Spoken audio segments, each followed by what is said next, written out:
My name is Peter and welcome to Pete's Guide to Doing Everything Better. In my first video, I started disassembling this Vera toolkit and transforming it into an N6 toolkit. But in looking at the video, I realized I needed to fix my studio setup before I go forward with adding bits to it.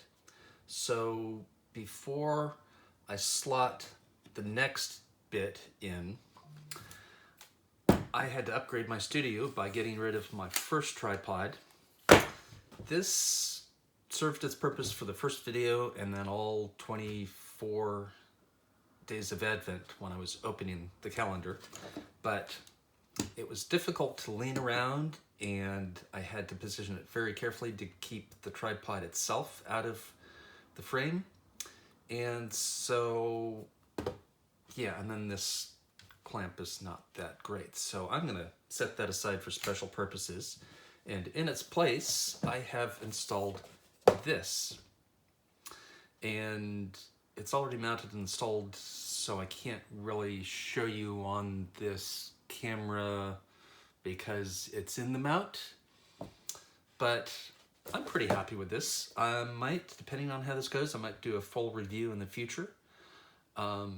But mainly I just wanted to point out that I fixed the issue of me doing stuff off camera because my phone was at an angle and I didn't understand the triangulation there.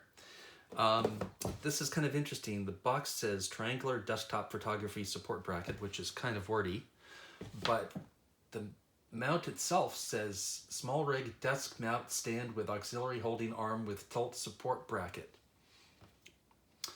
Those are a couple mouthfuls.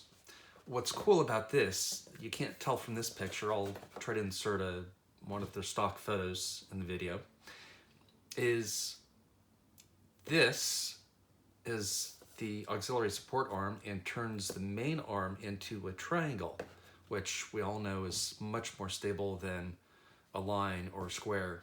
And I see very few camera rigs, overhead camera rigs with that feature. So I think this is going to be a keeper.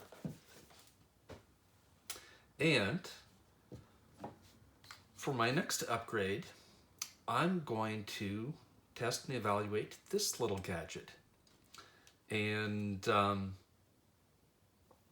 in the next video, I think I'm going to see what this button does.